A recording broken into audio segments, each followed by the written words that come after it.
వాళ్ళు ఏం చేస్తారు పాపం? కుతకరిణ్య ప్రభవంతి మోక్షితం, వాళ్ళు నన్ను ఏం విడిపించగలుగుతారు? కాబట్టి నా అంతటా నేను నన్ను విడిపించుకోలేను, నా చుట్టూ ఉన్న వీళ్ళు నన్ను ఈ కష్టం నుంచి విడిపించలేదు. అయిపోయిందండి, సెట్ అయిపోయింది. నేను పోనీ బ్యాంక్ బ్యాలెన్స్ ఉంది, చెక్ మీద సంతకం పెడితే కొంత వస్తుంది, అది కూడా చుట్టూ ఉన్న దాంట్లో వేసాం, అది included. So bank balance work out కాదు ఈ పరిస్థితి. దీన్ని శాస్త్రంలో నిరూపిస్తారు, వేదాంతంలో. ఇక్కడ కథారూపంగా చెప్పిన దాన్ని అక్కడ కొంచెం నిర్మోహమాటంగా చెప్తూ ఉంటారు. స్వామి వివేకానంద వాళ్ళు కూడా చెప్పారు. సో మనకి శరీరం ఆరోగ్యంగా ఉన్నప్పుడు ఏమనిపిస్తుందంటే life is real, death is something unreal, ఏదో ఒక కళ వంటిది, ఒక పీడ కళ వంటిది, ఎప్పుడో ఎవరికో ఎక్కడో వస్తూ ఉంటుంది, that is something not to do anything with me అన్నట్టుగా అనిపిస్తుంది. Life is real, death is unreal అనే అనిపిస్తుంది. కానీ ఎందుకంటే ఎటు చూసినా it is life and life and life and life, so life must be real అని అనిపిస్తుంది. Life is not real. కానీ అనారోగ్యం చేసి హాస్పిటల్లో జాయిన్ అయ్యాం అనుకోండి, మన పక్క బెడ్ ఉన్నవాడు ప్రాణత్యాగం చేసాడు అనుకోండి, అప్పుడు ఏమనిపిస్తుందంటే death is real, life is unreal అనిపిస్తుంది. అయితే మరి which is real? Neither life is real not death is real, atma is real, nothing else అని. ఈ రకంగా ఈ life and death is an expression of maya అని అంటాడు స్వామి వివేకానంద. మాయ గురించి చెప్తాడు. ఆ మాయా కాబట్టి don't be carried away by the vigour of life, don't be afraid of the death, rise above both, అసంగో హేయం పురుషః, అది మాత్రమే ఉపాయము. ఈ రెండు కూడా మాయా కార్యములే అని ఆ విధంగా మనకి శాస్త్రంలో చెప్తారు. సో ఇతను ఆ మాయా ప్రభావం నుంచి బయటికి రావడానికి ప్రయత్నిస్తున్నాడు.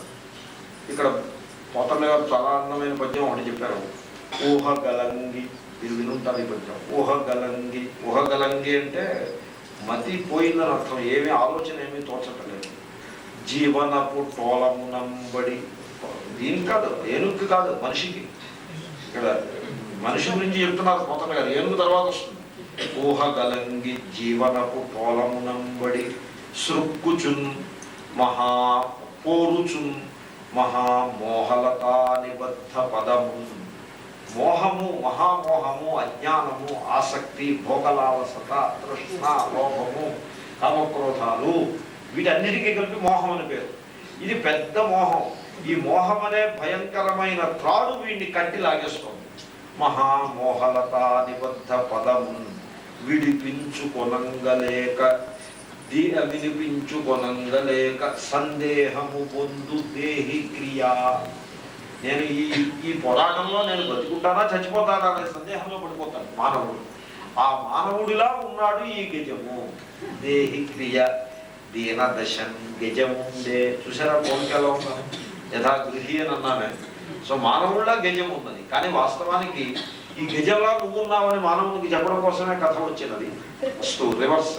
సో దీనదశన్ గజముండే, ఈ గజం ఎలా ఉంది, అక్కడ మానవుడు ఎలా ఉన్నాడు, మహామోహలతా నిబద్ధపదము విడిపించు. ఈ గజము ఇది భీషణగ్రాహ దురంత దంత పరిఘర్జిత పాద పురాగ్రశల్యమై అలా ఉంటుంది. సో భీషణమైనటువంటి గ్రాహ అంటే మొసలు పట్టేసుకుని లాగేస్తుంది, పెద్ద సమాసం. ఇతను ఆలోచిస్తాడు, ఎలాగరా దీని నుంచి బయటపడ్డాం?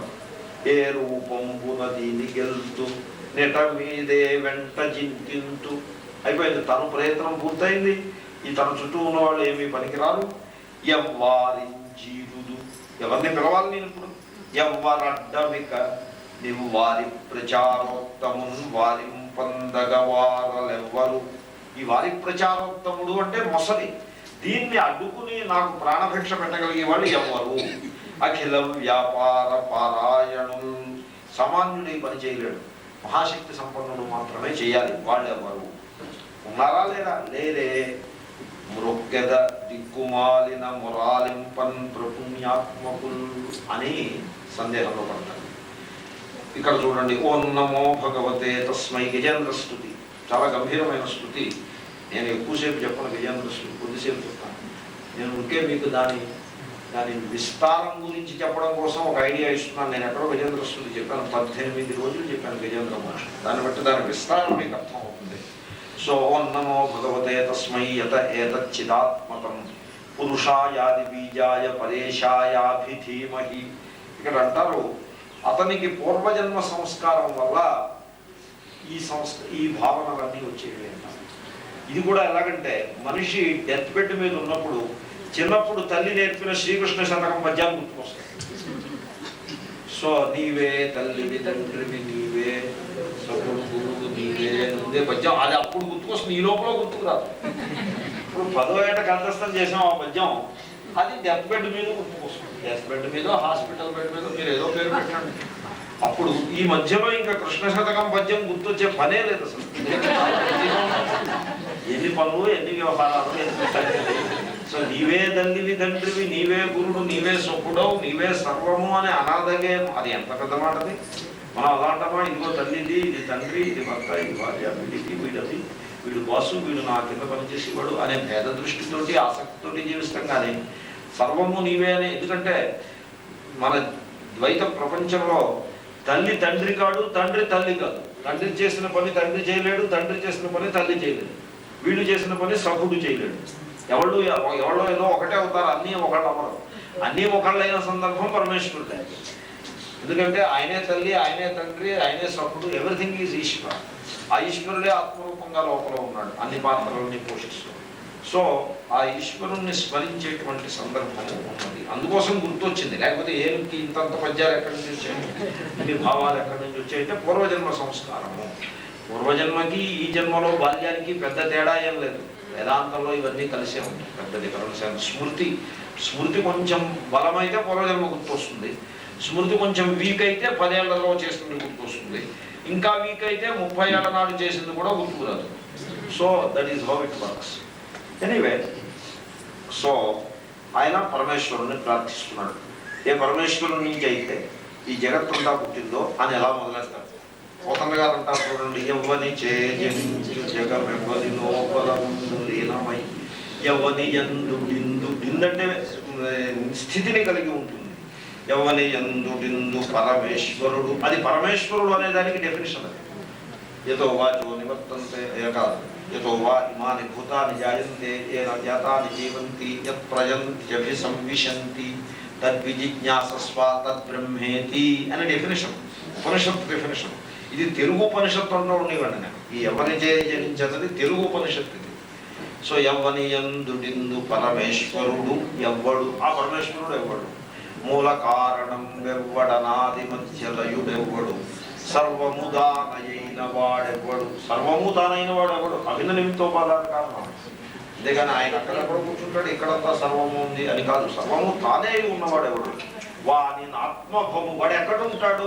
ఆత్మభము. ఆత్మ అంటే హృదయం. నీ హృదయంలో ఉంటాడు. ఎలా ఉంటాడు? ఆత్మరూపుడే ఉంటాడు, చైతన్య రూపంగా ఉంటాడు.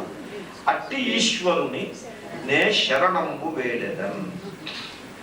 యస్వాత్మనీదం నిజమాయయార్పితం. ఒకప్పుడు సంస్కృత వెర్స్ కంటే తెలుగు పద్యం బాగుంది.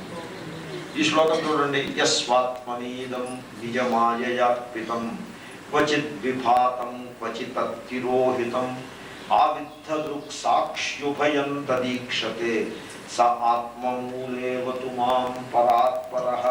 కొంచెం సంస్కృతం బాగా వచ్చినవాడు 2 నిమిషాలు చూడాల్సి ఉంటుంది. దాని తెలుగులో చూడండి. ఒక పరి జగములు వెలినిడి మరి ఒక పరి లోపలికి గొంచు ఉభయము దానై సకలార్థ సాక్షియగు. సాక్షి అనే పదం మీరు వాళ్ళు వినుంటారు అక్కడ శ్లోకంలో. ఇక్కడ సకలార్థ సాక్షియగు నయ్య కలంకుని. సాక్షి అనగానే పక్కనే అకలంకుని అని ఉండాలి. శుద్ధ శుక్ర ఏదో ఉండాలి.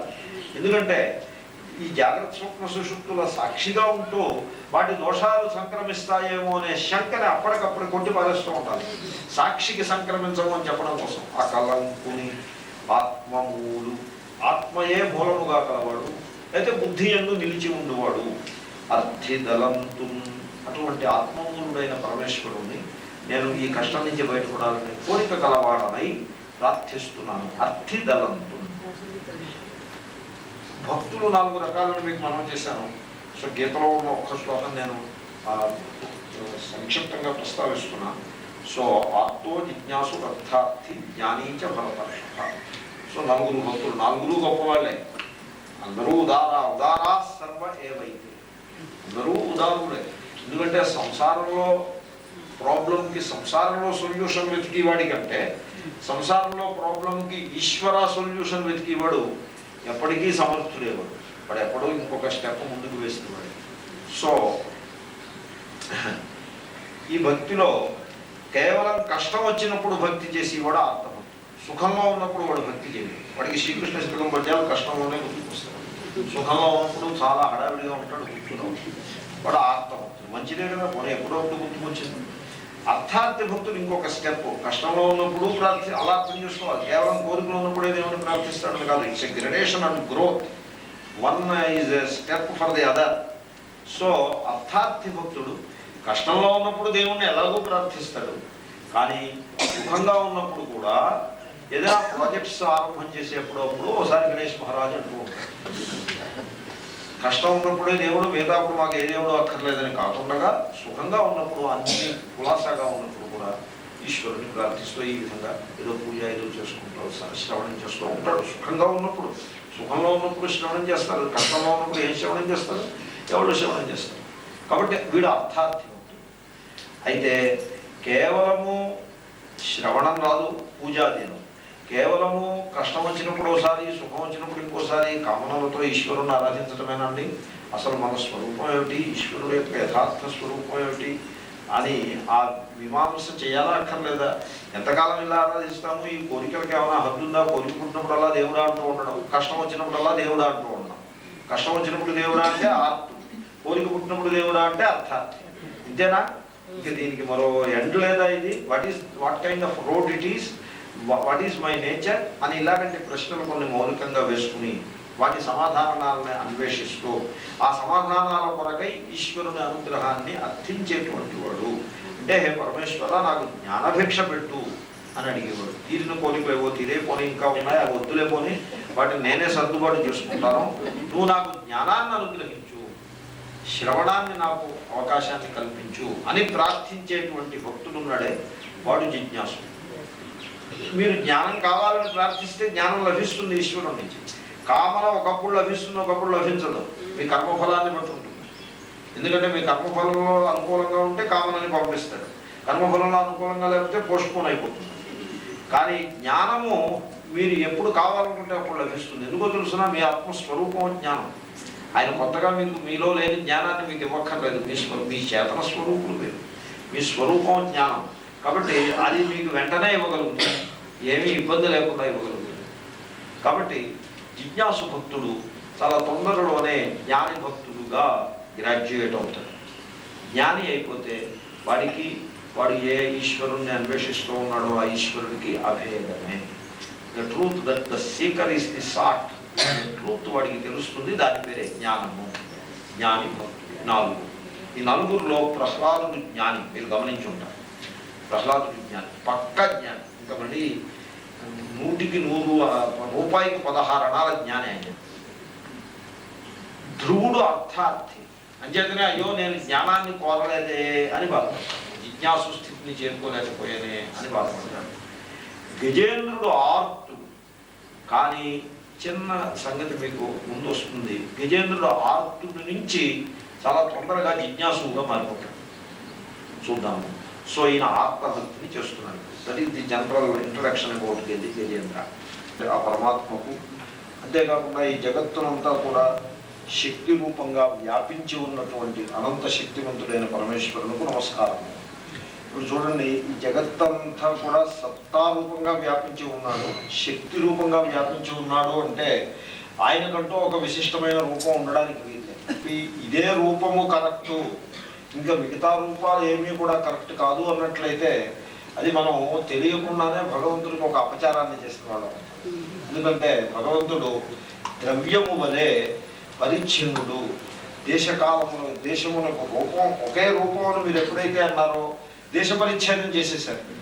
దేశ పరిచ్ఛేదం చేస్తూ ఉండగా దేశం వేరు కాలం వేరు ఉండవండి. కొంచెం ఫిజిక్స్ తెలిస్తే ఆ సంగతి అర్థమైపోతుంది. దేశ పరిచ్ఛేదంతో పాటే కాల పరిచ్ఛేదం కూడా ఉంటుంది.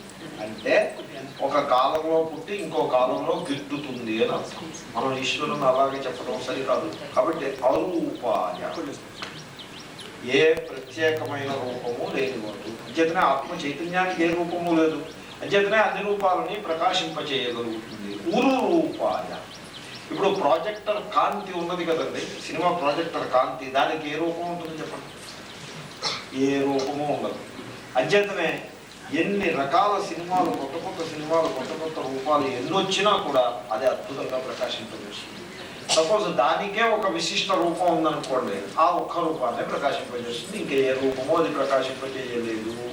సో ప్రకాశము, ఆకాశము, చైతన్యము, వీటి లక్షణం ఏమిటంటే స్వయంగా ఏ రూపాన్ని కలిగి ఉండకపోవుట, ఆ కారణంగా అన్ని రూపాలని ప్రకాశింపజేసే మహిమను కలిగి ఉంటుట. అది పరమేశ్వర స్వరూపం. పరమేశ్వరుడు అంటే ప్రకాశవత్, ఆకాశవత్, చైతన్య స్వరూప అని ఆ రకంగా మనం అర్థం చేసుకోవాలి. So అరూపాయ, therefore ఉరురూపాయ. అరూపాయ, ఉరురూపాయ అంటే బహురూపాయ. అనేక రూపములలో ఆయన అవతరించి ఆశ్చర్యకరములైనటువంటి కర్మలను చేస్తూ ఉంటారు. సత్యేన ప్రతిలభ్యాయ. మీరు ఆయనని కర్మ ద్వారా కట్టి తీసుకొద్దాం అనుకుంటే మీరు చేయలేరు. పని కర్మ చిత్తశుద్ధిని కలిగిస్తుంది. శుద్ధమైన చిత్తంలో ఈశ్వరుడు ప్రకాశిస్తాడు. ఇప్పుడు అద్దంలో ముఖం చూసుకోవాలి అంటే అద్దం మీద మట్టి ఉందనుకోండి. ఇప్పుడు కర్మ యొక్క ప్రయోజనం ఏమిటో తెలుసునండి. ఒక తడిగుడ్డ తీసుకుని కొంచెం అలా ప్రెస్ చేసి తుడి చేస్తే అద్దము క్లీన్ అయిపోతుంది. క్లీన్ అవుతుందా, లేకపోతే అద్దానికి ప్రతిఫలించే సామర్థ్యం వస్తుందా? అద్దానికి సపోజ్ మీరు ఒక బండరాయిని శుభ్రంగా క్లీన్ చేశారనుకోండి, ముఖం ప్రతిఫలిస్తుందా? ప్రతిఫలించదు. అద్దంలో ప్రతిఫలించే సామర్థ్యం ఉంటుంది, కానీ అది మలినం చేతను కప్పబడిపోయింది. క్లీన్ చేస్తే ఆ సామర్థ్యం బయటికి ప్రకటమవుతుంది. అదేవిధంగా అంతఃకరణలో చైతన్యాన్ని ప్రతిఫలించి ఆ ఈశ్వర స్వరూపాన్ని దర్శించే సామర్థ్యం ఉంది, కానీ అజ్ఞానం చేత, సంసారాసక్తి చేత కప్పివేయబడి ఉన్నది. మీరు నిష్కామ కర్మయోగాన్ని అనుష్ఠించినట్లయితే ఆ మాలిన్యము, రాగద్వేషాది మాలిన్యం పోయి, రాగద్వేషాలు ఉన్నవాడు ఎన్నడూ సత్యాన్ని చూడలేడు. మీరు ఆ సత్యాన్ని గుర్తించండి. ఇప్పుడు హిరణ్యకశిపుడు సత్యాన్ని చూడగలిగాడా? వాడు రాగద్వేషాల చేత పరాభూతుడైపోయి ఉంటాడు. తీవ్రమై ఇప్పుడు చిన్నపిల్లవాడు చాక్లెట్ కావాలని ఏడుస్తున్న వాడికి ఆ చాక్లెట్ హానికారకము అనే సత్యాన్ని వాడు ఎన్నడూ గుర్తించలేడు.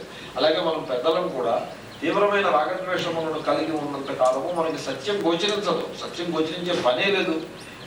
ఈ సత్యాన్ని గుర్తించాలి. రాగద్వేషములు సత్యాన్ని ఆవరణ చేసేస్తాయి.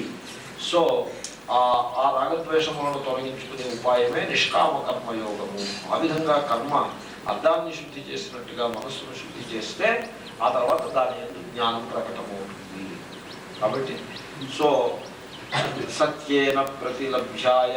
సో అటువంటి శుద్ధమైన హృదయంలో ఆ సత్య జ్ఞానము ప్రకటమైనప్పుడు ఆ ఈశ్వరుడు లభిస్తాడు.